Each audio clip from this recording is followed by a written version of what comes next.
Tonight on Politicat, the city of Chicago joins a federal lawsuit against the Trump administration amidst government employee firings. And how Representative Jan Schakowsky plans to protect sexual abuse victims with new federal legislation. Plus, why RFK is urging the EPA to reevaluate fluoride standards in drinking water. All that and more tonight on Politicat. It's your political news right now.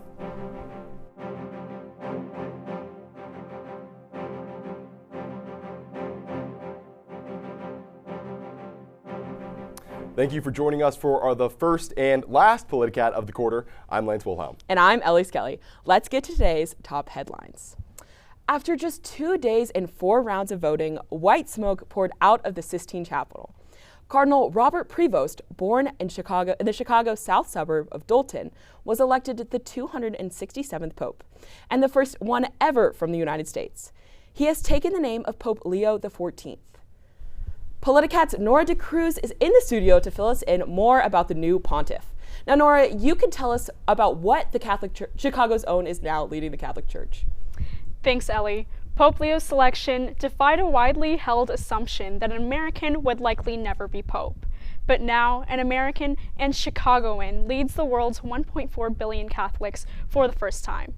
The conclave elected Pope Leo in just 33 hours. Some cardinals who voted for the American, revealing his nationality was barely a factor in discussions preceding election. What was more important were multilingual speaking abilities, pastoral missionary experience, and living in more than one continent, they said. For those reasons, the Villanova grad who spent significant time ministering in Peru emerged as a strong candidate. The next question is how this American Pope will handle controversial issues on the global political stage, with the U.S. and the Trump administration watching closely. Just days after posting an AI-generated image of himself as Pope, Trump congratulated the Pope on his selection in a post made through his platform, through Truth Social. What is known about the American Pope's political stance is his historical denouncement of Trump and Vice President J.D. Vance. His last post before becoming Pope was critical of the Trump administration, and these criticisms go back almost a decade.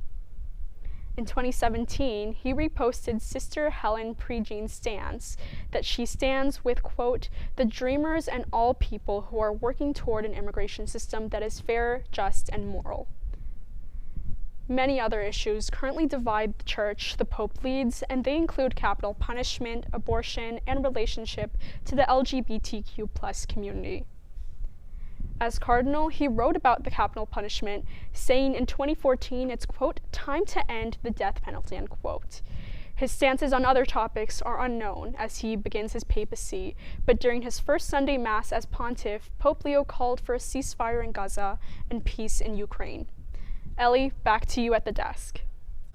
Thanks, Nora. For those of you who are wondering, the Pope has confirmed to be a fan of the White Sox.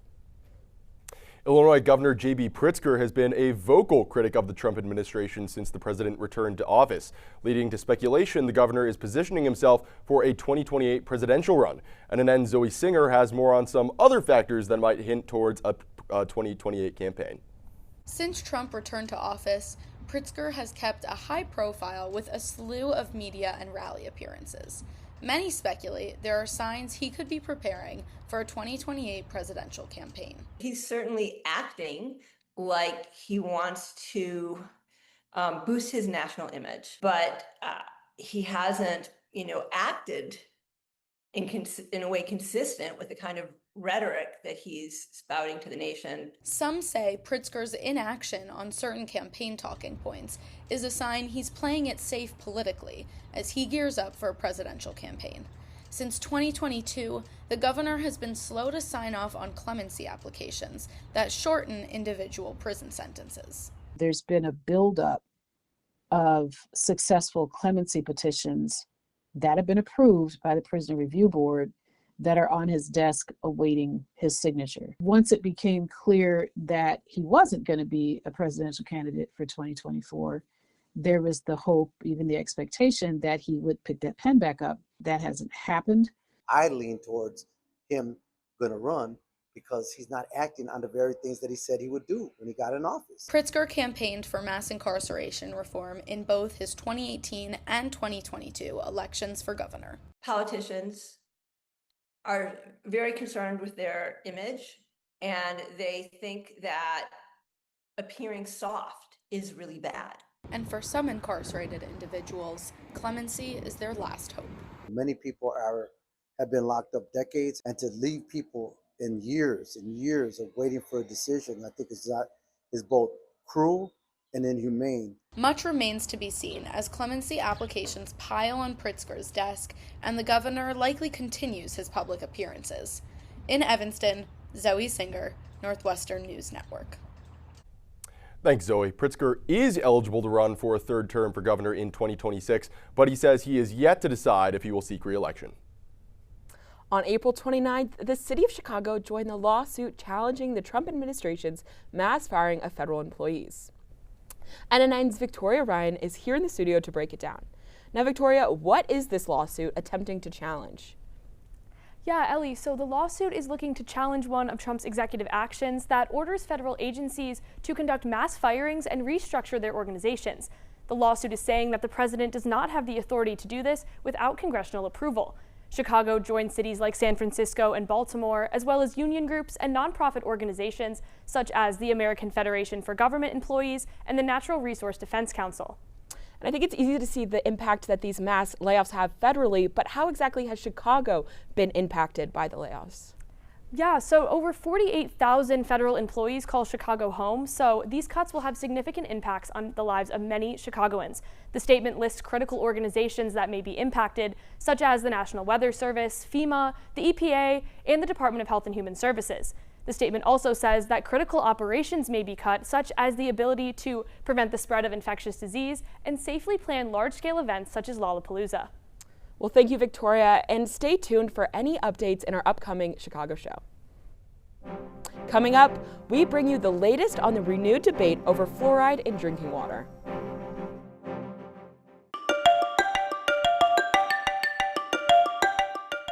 I'm Kelly McEvers, founding host of the NPR podcast Embedded.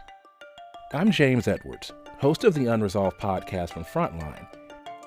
I'm Antonia Cereijido, former senior producer of Anything for Selena podcast and current executive producer at Elias Studios.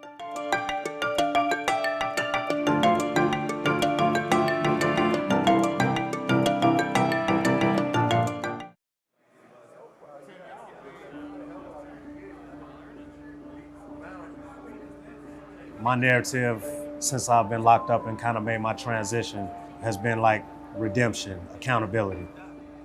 When I come into the classroom environment, every individual that sits amongst me takes education seriously.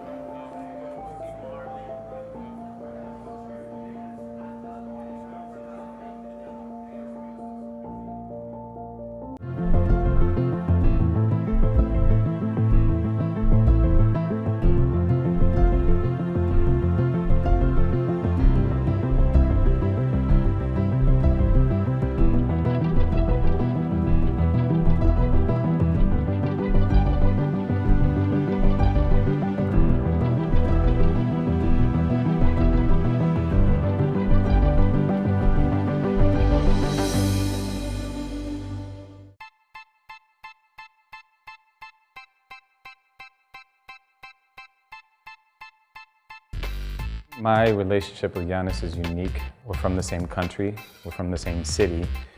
Being a Northwestern alum, I think, has tremendous advantages in the sports industry. To me, that community, it's been with me for 20 plus years.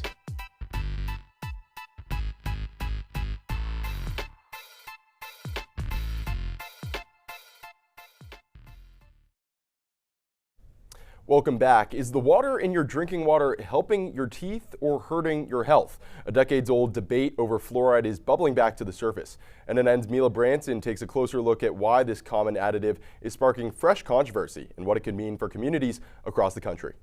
You might know that there's fluoride in your toothpaste or remember getting it painted on your teeth at the dentist. But did you know that there's probably fluoride in your water? According to the CDC, about 3/4 of Americans have access to fluoridated drinking water through their public water systems. Dr. Joseph Silberman, an Evanston dentist, says fluoride is a mineral that strengthens teeth and reduces cavities. As you use your teeth, they're constantly being broken down and built up. So by using fluoride, we help the fluoride gets incorporated into your teeth and actually hardens teeth. Fluoride was first added to public drinking water in 1945, but recently water fluoridation has come under fire, with Utah becoming the first state to ban water fluoridation in March. U.S. Health and Human Services Secretary Robert F. Kennedy Jr. is pushing the Environmental Protection Agency to reevaluate fluoride standards. To make America healthy again.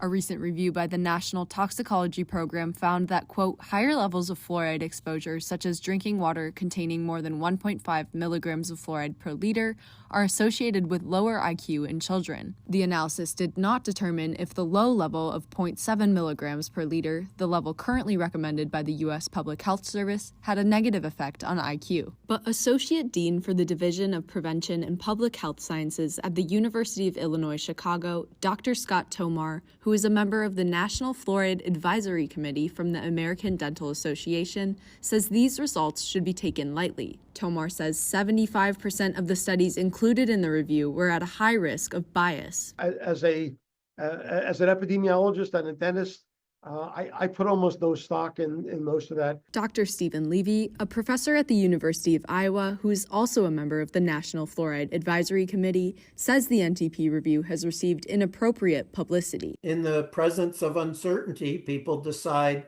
let's not take that risk, even though it's a very tiny risk. As of now, Illinois mandates community water fluoridation. We're committed to complying with the laws here in Illinois. Evanston Water Production Bureau Chief Daryl King says the water department's laboratory staff tests for fluoride daily and sends a sample to the Illinois Department of Public Health each month to monitor fluoride levels. Any consumer can purchase a point of use filter and filter pretty much whatever they want out at home. As of now, experts say the benefits outweigh the risks, but the debate over fluoride doesn't seem to be drying up soon. In Evanston, Mila Branson, Northwestern News Network. Mila, thank you for that report. And we have some news on this from just earlier today. The Food and Drug Administration announced that it will conduct a scientific review of ingestible fluoride products for kids. Ellie? Thanks, Lance. Evanston Congresswoman Jan Schakowsky introduced new legislation to protect victims of sexual abuse, assault, and domestic violence. Politicat's Jason Jing is here to break down what the law entails. Jason, how does this bill exactly protect victims? That's right, Ellie. In April, Representatives Jan Schakowsky and Sidney Kalmager-Dove introduced the Anna's Law. The bill was named after Anna Williams, who was ridiculed and mistrusted when she came forward with her experience of sexual assault. Now, the new law to support victims of sexual assault through trauma-informed training. This means that law enforcement and emergency medical personnel will learn more about how trauma impacts the brain and behavior when interacting with victims. The training can prevent the victim from being re-traumatized and help relevant personnel establish trust and clear communication. To help enforce this bill, a list of trained individuals is searchable based on location and professional background. The bill requires those enrolled in law, fire, and emergency medical service academies to receive at least 8 hours of training. Additionally, the bill takes survivor feedback into account in evaluating the effectiveness of training so it can continue to be improved. Ellie, back to you.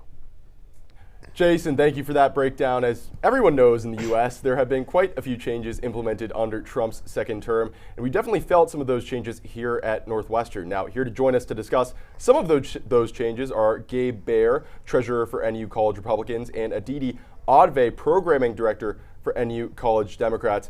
Thank you both for being with us today. Appreciate it. Gabe, I think we're going to start with you just because I think you're in more of an interesting position because the president, who is a member of your party, is actively attacking a university that you attend and presumably pay tens of thousands of dollars to go to. So let's start with the money on that topic, right? So obviously there have been a lot of funding holds and funding cuts that we've seen here at Northwestern since the start of the quarter. $790 million hold federal funding as relation to a Title VI investigation alleging anti-Semitism, which Northwestern denies, not to mention NIH and National Science Foundation cuts. I'm curious how you feel about this more generally, as someone who attends Northwestern, and obviously, like I said, the president is part of your party. How is this for you, attending a school that is actively facing some cuts at the hands of the president?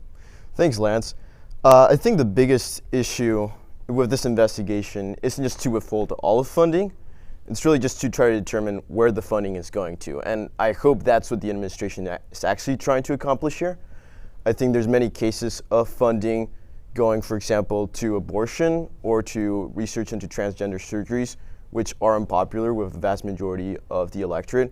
And also even going towards, there was controversial relationships of universities in Israel that especially came up last year with protesters on the left side of the political spectrum. So I think it's interesting to know what kind of funding, where's our funding going to, and should taxpayer money go to that indiscriminately? So just to be clear, you're not necessarily in favor of a blanket freeze on funding that would be implemented, but you would be interested in learning more about where the research funding is going to. I think the freeze can function as a way of trying to determine where the money is going to, and then deciding afterwards what is going to be cut and what's going to continue. At least that's the hope, that the essential research will still be continued to be funded. Gotcha. And on the note of essential research, I will say Northwestern has, since these funding cuts, mentioned that a lot of this research goes to, quote, life-saving measures, including cancer and HIV/AIDS research. Didi, I want to go to you to get your thoughts on this as well. Sure. Well, first of all, yes, Northwestern has said that they will continue to fund the most important of our research, but in the same statement that President Schill said that, he also said that that can't last forever without the help of federal funding. And I would like to go back to your point about how you believe that the right thing to do is to investigate the places that our funding is going. And putting that aside for a second, because I know we'll have our disagreements on where federal funding should go, I think it's very disingenuous to say that that is the purpose of freezing funding, because President Schill and the university complied with almost every one of the Trump administration's demands, including allowing a federal government task force to investigate anti-Semitism on campus. And I don't think that freezing hundreds of millions of dollars of federal funding just right out of the gate that can affect so many people's lives, so many people's jobs, is the right response in order to try to investigate federal funding, especially when the university complied and allowed them to continue their investigation. Yeah, you can have a moment to respond to that. If you Yeah, I think using the pretext of anti-Semitism for stopping the funding definitely was not the most. It was a little disingenuous, especially because President Schill did comply with a lot of those requests. But I do think that they should look further into the subject. I think there's a lot of issues to be concerned about, especially since it's taxpayer funded. But I hope that they move away to focus on the actual issues instead of the anti-Semitism investigation. Gotcha. Yeah, I mean, this is something that obviously is going to be ongoing for quite some time and continues to remain controversial. Something else I wanted to mention, and you brought this up a little bit, Gabe, when you talked about the research into LGBTQ health, stuff like that. So there have been also holds relating to DEI-related initiatives at Northwestern. So not only in terms of research, but also, as I'm sure both of you know, website pages across schools at Northwestern from Feinberg to Medill have been wiped, and some of the web pages for some of those DEI-related resources have been wiped from their websites as well. So I'm curious your thoughts on DEI initiatives at universities. Trump obviously, in the beginning of his term, put out a blanket executive order basically denouncing DEI initiatives. How have you seen these changes being implemented at Northwestern, and do you agree with them? I think taking down the websites is just a good acknowledgement that DEI won't be a mainstay on college campuses. I hope that it continues to go on. I think targeting DEI was a good measure of the Trump administration. Hopefully we see more of an initiative towards promoting the people that are best fit for the job, regardless of any political motivations linked to it. And it's just a matter of, is there anything that's actually happening other than just a symbolic, we're not going to promote this anymore? Sure. So to be clear, you are in favor of rolling back DEI initiatives in totality? Yes, gotcha. I would agree with that. Right. And Aditi? Sure. I mean, I think there are two main issues here. The first, of course, personally, and I think a lot of students here would agree with me, but I don't want to make a blanket statement, is that DEI initiatives are essential to how our university functions. The point of universities is to help students learn, to educate themselves, to make a better society, and I don't think that that's possible without including the parts of our society that are traditionally overlooked. And so I think DEI is not a way to, in any way, like oppress another group, but rather to uplift parts of our society, and I don't think a university can exist without that. The second problem, which I think is not, it should not be political, is that the way that the government went about putting a stop to these DEI programs is completely undemocratic, completely against what anyone, I would hope, would say America is about, which is an executive order overriding the wishes of so many different students and teachers and faculty and administrations and going over the head of Congress. I think that is a complete disgrace, and yeah, so regardless of my opinion, which is that DEI is absolutely essential and that should be unequivocal, the way that they went about it is also abhorrent. And something about the DEI rollbacks, that have happened at Northwestern, Gabe, you mentioned this a little bit. The website pages have been wiped, right? So the face of it is gone, but the resources themselves and the people that held those roles that are DEI related are not necessarily gone. So it's been sort of this, underground, like, black market situation where everyone knows that these resources exist, but the websites for them don't exist. I'm curious for both, just very quickly, your thoughts on that aspect. Is this just something that the university is putting up a front and saying we're getting rid of DEI initiatives, or is this something that they're actually going forward with? And Aditi, we'll start with you. Sure, thank you.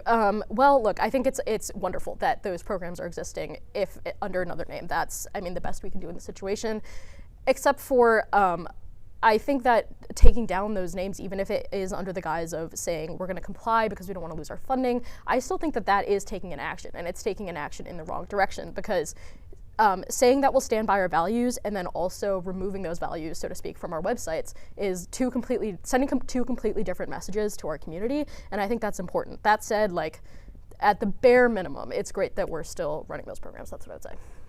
I think taking down the websites is representative of how DEI functions as a whole. I think it's very much a symbol of virtue signaling on the part of universities to create an atmosphere where to create the impression that they care about diversity and they care about promoting equality.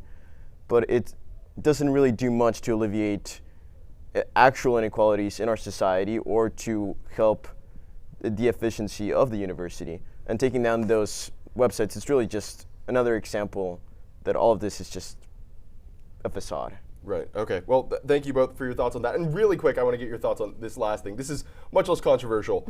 We have this graph here. This is data from the Northwestern Marriage Pact, so take this with a grain of salt if you will.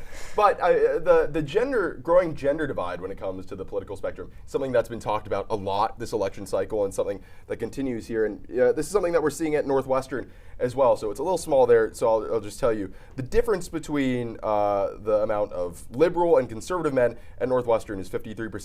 And that's for freshmen, I should say. And for women, that's 77% for freshmen. So obviously, very big difference, and that's just one of the grades. That gap continues, but is lessened as you get older. What do you make of that gender divide? Why do you think it's happening? And is this something that you're really seeing on campus? Aditi, we'll start with you. I'll be very brief. I don't think, and I'm not the first person to say this, but it's not a coincidence that the groups that have experienced discrimination most prevalently in our history and our society are the ones that are more liberal, more left-leaning, less Trump-supporting. I'll make it that way you will.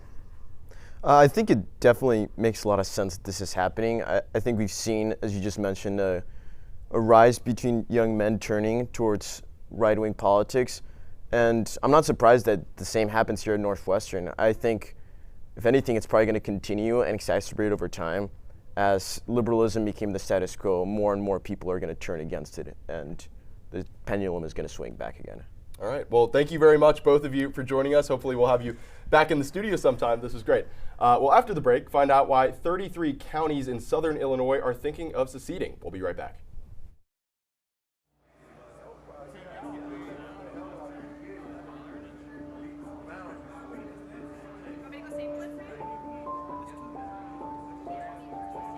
Trying to work my way out of the prison system was the most difficult challenge of my life. It only became tangible once I became a Northwestern student.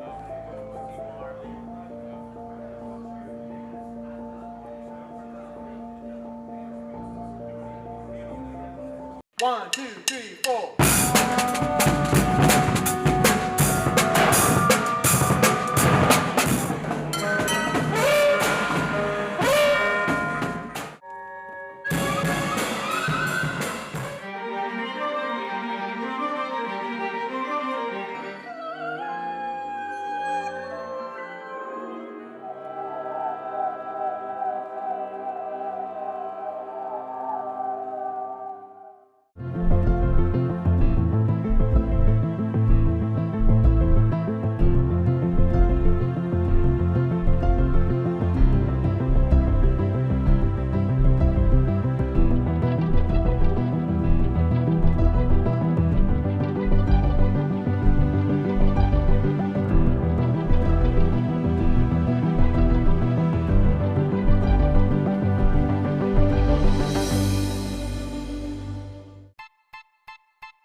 My relationship with Giannis is unique. We're from the same country, we're from the same city.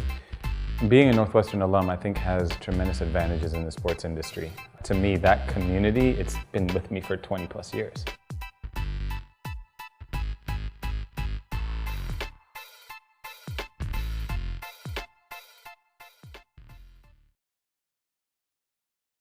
Welcome back. Numerous counties in southern Illinois voted to secede from the state and join neighboring Indiana. Politicat's Rachel Spears has a look at the interstate conflict. Rachel, what is going on downstate? Thanks, Ellie. Today, a long straight line from Lake Michigan down to the Wabash River defines the border between Illinois and Indiana, but that hasn't always been the case. The area known today as Illinois was part of the Northwest Territory, then the Indiana Territory, and then the Illinois Territory before becoming the state of Illinois in 1818. Its 102 counties encompass nearly 58,000 square miles and is home to more than 12 million people. But that population is not evenly spread throughout the state. Most people who live in Illinois call Chicagoland home, leaving the bottom portion of the state more sparsely populated. Political divides between rural and urban, Chicagoland and downstate Illinois tell a tale of two different blocks housed within the same borders. Republicans downstate have less say on partisan legislative matters because Democrats hold strong majorities in both the state House and the state Senate. The idea is that if a county forms their own state or joins a red one like Indiana, their votes will have more power instead of getting drowned out by politicians from up north. In a post on his Facebook earlier this year, State Representative Brad Hallbrook said, quote, "Our neighboring states are offering real solutions." 33 counties have already approved measures to leave Illinois, and in Indiana, the state legislature has passed a bill that would allow those counties to join the state. But on the Illinois side, Democrat Governor J.B. Pritzker opposes secession, and state lawmakers have not approved a bill that would establish a border and transition commission. In order for the secession and merger with Indiana to happen, Congress would have to vote in approval. So it's not likely that a 51st state or a new Indiana-Illinois border will happen anytime soon. Ellie, back to you. Thanks, Rachel. Governor J.B. Pritzker called secession talks, quote, a stunt. HHS Secretary Robert F. Kennedy Jr. has vowed to take a deeper look into what causes autism. However, one Northwestern researcher says his claims on the disorder are misguided. Politicat's Allison Miller sat down with Dr. Molly Losh to discuss the Secretary's agenda. I'm here with Dr. Molly Losh, who is the Associate Dean for Research at Northwestern School of Communication. Dr. Losh, thank you so much for joining us for Politicat. Absolutely, I am so happy to talk with you. We're glad to have you here. Now, just to start out with a little bit of context, Robert F. Kennedy is the current Health and Human Services Secretary. He has made some controversial comments in the past, including claiming that vaccines are responsible for autism. Now, the CDC and other organizations have ruled out that claim. Dr. Losh, you teach a class here on autism spectrum disorder, and you've done extensive research on it. What can you tell us? Yeah, I think the entire autism research community is very concerned about those statements and the misleading nature of those statements about vaccines. There are decades of research now showing that there is no link between vaccines and autism risk. The original study that those myths were based upon actually was based on falsified data conducted by an investigator who ended up having his medical license revoked for the unethical behavior that he conducted in that study. And yet this myth persists in part through this misinformation, such as what is being perpetuated by the director of the Department of Health and Human Services. Kennedy has called autism an existential disease. Is this the right language to describe it? It's incredibly harmful and wrong. I think he said other things such as characterizing autistic individuals as never being able to hold a job or pay taxes, which would insinuate that the autistic population is a burden. We know the historical connotations there are frightening. Autistic individuals are valued members of our society. They're people just like you and me. Recently, CBS reported that the National Institutes of Health director planned to launch a national disease registry to, quote, track Americans with autism. That decision was part of an initiative to study autism pushed by Secretary Kennedy. But the organization then backtracked and said it's not creating a registry, but instead combining data sets to research the causes of autism. That launched a bit of a social media firestorm online, with people worrying about things like privacy concerns or if it will perpetuate harmful stereotyping. What's your take on all of this? I'm concerned. Normally these sorts of scientific efforts go through rounds of evaluation in the scientific community with self-advocates involved in the discussion to consider such things as privacy, and that none of that is happening apparently. There's been strikingly little information released about these plans, and I have participants in our studies who have been in tears about this and their concerns about their privacy, worried about participating in NIH-funded studies such as those we're carrying out in our lab. People are very, very worried, and I think rightfully so. Finally, one last question for you. Kennedy has said that his agency will find the root cause of autism by September. Is this timeline possible, and is it even possible to find one root cause? Well, a root cause would fly in the face of 30 years of rigorous NIH and other government-funded studies. We all want to find the causes of autism, and we would have found them, I think, if it was as easy as doing it by September. So I guess I'm skeptical. Thank you so much for taking the time to speak with us today. For Politicat, I'm Allison Miller. Allison, thank you. And a quick note on Dr. Losh's autism research. She says it is currently paused due to the Trump administration's funding freezes. And President Trump announced Thursday that he's withdrawing his nomination of Ed Martin for D.C. U.S. Attorney. Here to break down why, and sitting next to me, what happened? Politicat's Micah Sandy. Micah, can you break down the role of the D.C. U.S. Attorney in recent months? Yeah, so as the name may suggest, the D.C. U.S. Attorney is the top federal prosecutor of the nation's capital. The position, or rather the office, was responsible for the over 1,500 prosecutions related to the attack on the Capitol in 2021. Martin's a conservative activist, and he's the first in the position in at least 50 years to not have prior experience as a prosecutor or a judge. And he recently fired January 6th prosecutors and ordered the office's top supervisors to investigate how prosecutions were handled. Right, and so why did Trump withdraw Ed Martin's nomination? So it pretty much set to expire later this month was his tenure as interim, and Senator Thune, or Senator Tom Tillis of North Carolina, he said that he wouldn't support his nomination to be advanced to the fuller Senate because of his January 6th support for the rioters.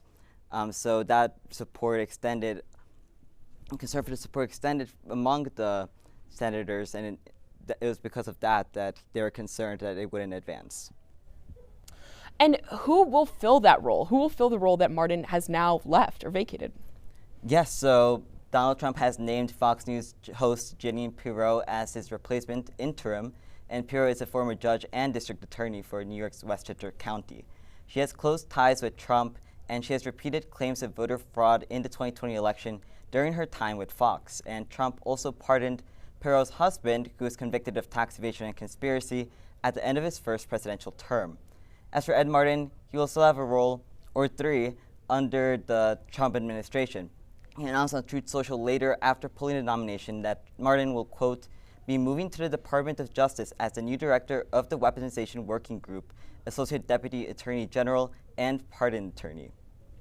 Okay, well, Micah, thank you so much for joining us. That was really informative. As President Trump passes the 100-day mark of his second term, our own Gabriela Umberher-Medalliu asked students their opinions on the president's actions so far in the latest edition of Rock Talk. Take a look. The first 100 days of Donald Trump's presidency has just passed. We're here on NNN's segment of Rock Talk to see how students are feeling about the start of this first term. It's been 100 days since Trump has been president. Can you tell me how you're feeling now that we're 100 days in? I guess I'm feeling a little bit confused. I don't really know what's going on half the time. Because now I'm like 19, really affected by politics, and seeing all the stuff he's doing, you know, even directly affecting Northwestern, it's kind of been like, wow. I think there's a lot of anger, frustration, fear, and just general sadness about the state of our country right now. Can you tell me about how you've been feeling the effects of this presidency in your day-to-day life? I was like the type of person, like I like to read the news every day, you know, just to see like what's going on. But then like every day I open up the news and then it's like Trump like cuts funding from like this, Trump cuts funding from this, and it's like super discouraging. I work in a research lab and I've seen like people that work with me talking about how his like funding policies are affecting that. Are there any specific issues that you've been really closely following that you care a lot about? Yeah, definitely just how he's affecting all the colleges. Prices of everything and the tariffs and the way that he's alienated the United States from like basically every other country. Oh, do we need to like get rid of like our diversity, equity, and inclusion initiatives, or like change the names, or like how can we still like employ these efforts without like losing funding from the university? Do you have any hopes for, now that we've gotten this far, the rest of his term in presidency? Not much hope. Whatever he's doing like doesn't get to the point of like no return. Just hope that like individual organizations and individual people can like come together and like find, you know, different ways to like help the community out. Thank you, Gabriella, and that's all the time we have tonight. Thanks for joining us on Politicat. I'm Lance Wilhelm. And I'm Ellie Skelly. Have a great night.